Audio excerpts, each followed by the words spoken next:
आज हम cystic fibrosis मतलब सीएफ इस पर थोड़ी गहराई से बात करने वाले हैं। हमारे पास कुछ जानकारी है जो इस जेनेटिक मतलब आनुवंशिक स्थिति के अलग-अलग पहलुओं पर रोशनी डालती है। हाँ बिल्कुल। हमारा मकसद ये समझना है कि भाई ये होता क्यों है, शरीर पर इसका असर क्या है, पता कैसे लगाते हैं और हाँ, इलाज के क्या क्या तरीके हैं आजकल। है तो ये थोड़ी पेचीदा चीज, पर कोशिश करेंगे कि मुख्य बातें आसान शब्दों में सामने आए। तो शुरू करते हैं इसकी जड़ से, मतलब जेनेटिक्स से। जानकारी कहती है कि ये एक ऑटोसोमल रिसेसिव गड़बड़ी है। ये सुनने में थोड़ा भारी लगता है, इसका मतलब क्या हुआ? हाँ देखिए, ऑटोसोमल रिसेसिव का सीधा मतलब यह है कि किसी को ये बीमारी तभी होगी जब उसे अपने माता और पिता दोनों से ही जीन की एक खराब कॉपी मिली हो। अगर सिर्फ एक से मिलती है तो वो व्यक्ति कैरियर होता है, बीमार नहीं।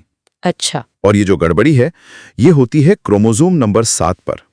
वहां एक जीन होता है CFTR नाम का। इसी जीन का काम है एक खास तरह का प्रोटीन बनाना। CFTR प्रोटीन, जी। और सबसे आम जो नुक्स देखा जाता है वो है F508 डेल। ये बेसिकली एक डिलीशन है, मतलब जीन का एक छोटा सा हिस्सा गायब हो जाता है। ओके, तो ये CFTR जीन और जो प्रोटीन ये बनाता है वो इतने जरूरी क्यों हैं? और अगर ये F508 डेल वाली गड़बड़ी हो जाए तो उसे दिक्कत क्या होती है? तो ऐसे समझिए कि ये CFTR प्रोटीन जो है वो हमारी कोशिकाओं की बाहरी दीवार मतलब मेम्ब्रेन, उसमें एक चैनल या गेट की तरह काम करता है, खासकर हमारे फेफड़ों और पाचन तंत्र की जो कोशिकाएं हैं उनमें। अच्छा, एक गेट की तरह। हाँ, इसका मुख्य काम है क्लोराइड आयन, जो नमक का हिस्सा है, उसको कोशिका से बाहर भेजना, और साथ ही ये सोडियम आयन और पानी के मूवमेंट को भी कंट्रोल करने में मदद करता है। ठीक है। अब जब F508 डेल जैसी गड़बड़ी होती है तो ये प्रोटीन ठीक से फोल्ड नहीं हो पाता, मतलब उसका आकार सही नहीं बन पाता, और नतीजा वो कोशिका की सतह तक यानी अपनी सही जगह पर पहुंच ही नहीं पाता। अच्छा, तो वो गेट अपनी जगह पर ही नहीं लग पाता है। बिल्कुल। या अगर पहुंच भी जाए तो ठीक से काम नहीं करता, और जब ये गेट ठीक से काम नहीं करेगा तो क्लोराइड बाहर नहीं जा पाएगा। और जब क्लोराइड बाहर नहीं जाएगा तो शरीर में क्या होगा? फेफड़ों पर क्या असर पड़ेगा इसका? हाँ, तो फेफड़ों और पाचन तंत्र में क्या होता है कि जब क्लोराइड ठीक से बाहर नहीं निकलता तो कोशिका के अंदर सोडियम और पानी ज्यादा खींचने लगते हैं। इससे कोशिका की सतह पर जो नमी की परत होती है वो कम हो जाती है, सूखने लगती है। ओके। और जो बलगम यानी म्यूकस बनता है वो बहुत ज्यादा गाढ़ा और चिपचिपा हो जाता है। सामान्य हालत में ये म्यूकस पतला होता है, जो कीटाणुओं और गंदगी को फंसाकर बाहर निकालने में मदद करता है। हाँ, जैसे खांसी से निकल जाता है। सही कहा। लेकिन CF में ये इतना गाढ़ा और चिपचिपा होता है कि ये फेफड़ों की छोटी छोटी नलियों में जम जाता है, उन्हें ब्लॉक कर देता है। एयरवेज मतलब सांस की नलियां वो सूख जाती हैं और बलगम जम जाता है। ओह, तो इससे इन्फेक्शन वगैरह का खतरा बढ़ जाता होगा। बिल्कुल। ये गाढ़ा बलगम बैक्टीरिया के पनपने के लिए बहुत अच्छी जगह बन जाता है, इसीलिए CF वाले लोगों को बार बार फेफड़ों में इन्फेक्शन होते रहते हैं। और मैंने ये भी सुना है कि CF वाले लोगों के पसीने में नमक बहुत ज्यादा होता है। इसका क्या कनेक्शन है? हाँ, ये एक बहुत खास बात है CF की। पसीने की ग्रंथियों में ये CFTR प्रोटीन उल्टा काम करता है, मतलब फेफड़ों में ये क्लोराइड बाहर भेजता है, लेकिन पसीने की ग्रंथि में ये पसीने से क्लोराइड को वापस खींचकर शरीर में ले जाता है। अच्छा, बिल्कुल उल्टा। जी, तो जब CFTR प्रोटीन खराब होता है तो ये क्लोराइड को पसीने से वापस नहीं खींच पाता। वो क्लोराइड पसीने में ही रह जाता है और उसके साथ सोडियम भी जुड़ा रहता है। इसीलिए उनके पसीने में नमक यानी सोडियम क्लोराइड NaCl की मात्रा सामान्य से कहीं ज्यादा होती है। तो फिर पता कैसे चलता है किसी को CF है? क्या ये पसीना वाला टेस्ट ही मेन तरीका है? हाँ, ये पसीने की जांच, जिसे पिलोकार्पिन स्वेट टेस्ट कहते हैं, ये गोल्ड स्टैंडर्ड माना जाता है। इसमें एक दवा लगाकर पसीना निकाला जाता है और फिर उसमें क्लोराइड की मात्रा मापी जाती है। अगर ये मात्रा 60 मिली इक्विवेलेंट प्रति लीटर MEQL से ज्यादा है तो ये CF का पक्का संकेत माना जाता है। 60 से ज्यादा। ओके। इसके अलावा आजकल कई देशों में नवजात बच्चों की स्क्रीनिंग भी होती है। जन्म के कुछ दिन बाद खून का सैंपल लेकर उसमें IRT यानी इम्यूनो रिएक्टिव ट्रिप्सिनोजिन का लेवल देखा जाता है। अगर ये बड़ा हुआ है तो फिर आगे स्वेट टेस्ट या जेनेटिक टेस्टिंग की जाती है। समझ गई। अब बात करते हैं कॉम्प्लिकेशंस की, मतलब इससे और क्या क्या दिक्कतें हो सकती हैं। आपने फेफड़ों के इन्फेक्शन का जिक्र किया। हाँ, फेफड़े तो सबसे ज्यादा प्रभावित होते हैं। बार बार इन्फेक्शंस होते हैं, शुरू में अक्सर स्टेफिलोकोकस ओरियस नाम के बैक्टीरिया से, और बाद में जैसे जैसे बीमारी बढ़ती है स्यूडोमोनास अरियूजिनोसा बहुत कॉमन हो जाता है, जिसका इलाज मुश्किल होता है। इन इन्फेक्शंस और लगातार सूजन की वजह से फेफड़ों की सांस नलियां स्थायी रूप से चौड़ी और डैमेज हो जाती हैं। इसे ब्रोंकाइएक्टेसिस कहते हैं। क्रॉनिक ब्रोंकाइटिस हो सकता है, कभी कभी एक तरह की फंगल एलर्जी जिसे ABPA कहते हैं वो भी हो जाती है। फेफड़ों के अलावा और कहाँ असर होता है? दूसरा बड़ा असर पड़ता है पैंक्रियास पर, यानी अग्न्याशय पर। पैंक्रियास पर? वो कैसे? वही गाढ़ा चिपचिपा स्राव यहाँ भी दिक्कत करता है।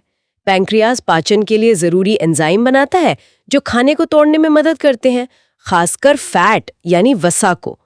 CF में ये गाढ़ा स्राव उन नलियों को ब्लॉक कर देता है जिनसे ये एंजाइम आंतों तक पहुंचते हैं। तो मतलब खाना ठीक से पचेगा नहीं? बिल्कुल, इससे पैंक्रियाटिक इनसफिशिएंसी कहते हैं।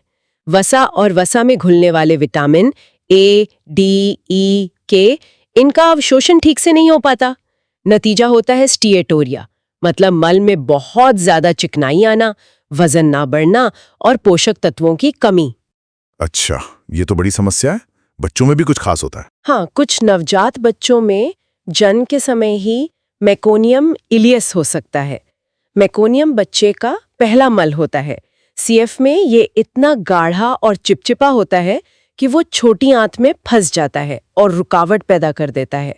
ये CF का एक शुरुआती संकेत हो सकता है। और भी कुछ? हाँ, पुरुषों में लगभग हमेशा बांझपन होता है, क्योंकि वॉस डिफरेंस, वो नली जो शुक्राणु ले जाती है, वो या तो बनती ही नहीं या ब्लॉक हो जाती है। नाक में पॉलिप्स यानी मस्से बन सकते हैं। उंगलियों के सिरों का मोटा और गोल हो जाना, जिसे क्लबिंग कहते हैं, वो भी दिखता है। और कुछ लोगों में लिवर की बीमारी भी हो सकती है। बाप रे, ये तो सच में पूरे शरीर को प्रभावित करने वाली चीज है। इलाज तो फिर काफी मुश्किल और लंबा चलता होगा। हाँ, इलाज वाकई एक मल्टी डिसिप्लिनरी अप्रोच मांगता है। मतलब कई तरह के इलाज एक साथ चलते हैं। मैनेजमेंट का लक्ष्य होता है फेफड़ों को साफ रखना, इन्फेक्शन कंट्रोल करना, पोषण ठीक रखना और बाकी कॉम्प्लिकेशंस को संभालना। फेफड़ों के लिए क्या करते हैं? रोजाना चेस्ट फिजियोथेरेपी करनी पड़ती है, जिसमें खास तरीकों से छाती को थपथपाकर या वाइब्रेट करके बलगम को ढीला किया जाता है ताकि वो खांसी से बाहर निकल सके। सांस की नलियों को खोलने के लिए एल्ब्यूटेरॉल जैसी इनहेलर वाली दवाएं दी जाती हैं। और वो गाढ़े बलगम के लिए? उसके लिए एक बहुत कारगर दवा है, एरोसोल के रूप में दी जाती है, डोर्नेज अल्फा या DNase। ये सीधे सीधे उस गाढ़े बलगम में मौजूद DNA को तोड़ती है, जिससे बलगम पतला हो जाता है और आसानी से निकल पाता है। अच्छा। इन्फेक्शन और सूजन कम करने के लिए कभी-कभी लंबे समय तक एजिथ्रोमाइसिन जैसी एंटीबायोटिक दी जाती हैं, एंटी इन्फ्लेमेटरी असर के लिए।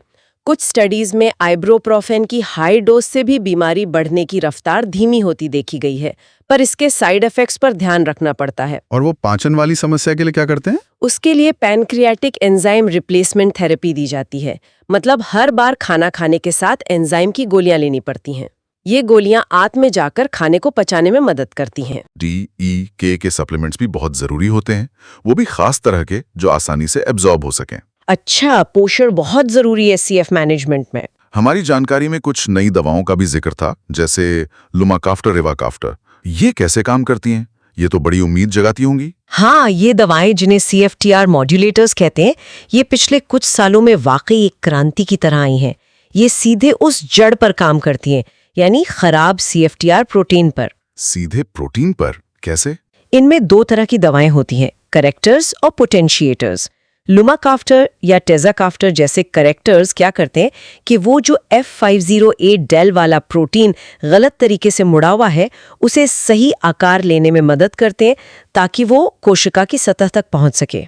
अच्छा, उसे गेट तक पहुंचाते हैं? हाँ, और फिर ईवाकाफ्टर जैसा पोटेंशिएटर उस गेट पर काम करता है जो सतह पर पहुंच गया है। ये उस गेट को ज्यादा देर तक और ज्यादा अच्छी तरह से खुला रखने में मदद करता है ताकि क्लोराइड आयंस ठीक से बाहर जा सके। वाह, तो ये तो सीधे समस्या की जड़ पर काम कर रही हैं। बिल्कुल, ये दवाएं खासकर जब कॉम्बिनेशन में दी जाती हैं, जैसे लुमाकाफ्टर इवाकाफ्टर या टेजाकाफ्टर इवाकाफ्टर, उन लोगों के लिए बहुत फायदेमंद साबित हुई हैं जिनमें F508 डेल म्यूटेशन है, जो सबसे कॉमन है। इनसे फेफड़ों की कार्यक्षमता सुधरती है, वजन बढ़ता है और अस्पताल में भर्ती होने की जरूरत कम पड़ती है। ये वाकई इलाज में एक बहुत बड़ा कदम है। तो अगर हम पूरी बात को समेटें, सिस्टिक फाइब्रोसिस एक जेनेटिक कंडीशन है जो CFTR जीन में गड़बड़ी की वजह से होती है। इसका नतीजा होता है शरीर में, खासकर फेफड़ों और पाचन तंत्र में गाढ़ा और चिपचिपा बलगम बनना, जिससे कई तरह की दिक्कतें होती हैं। सही।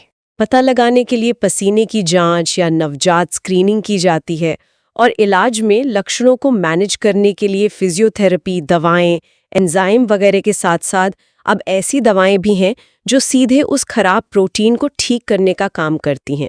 बिल्कुल सही कहा आपने। ये स्थिति हमें दिखाती है कि कैसे एक अकेले जीन में एक छोटा सा बदलाव भी शरीर के कितने सारे सिस्टम्स पर इतना गहरा और व्यापक असर डाल सकता है। हाँ, ये बात जरूर है कि इलाज में जो तरक्की हुई है, खासकर इन नई मॉड्यूलेटर दवाओं से, उससे जीवन की गुणवत्ता और आयु में काफी सुधार आया है। लेकिन फिर भी इसे मैनेज करना आज भी एक चुनौती है। और हाँ, एक सोचने वाली बात यह भी है, जैसा कि आपने कहा, ये एक जेनेटिक बीमारी है, तो भविष्य में क्या जेनेटिक लेवल पर जीन थेरेपी या जीन एडिटिंग जैसी तकनीकों से इसका कोई स्थायी समाधान निकल पाएगा? ये देखना वाकई दिलचस्प होगा।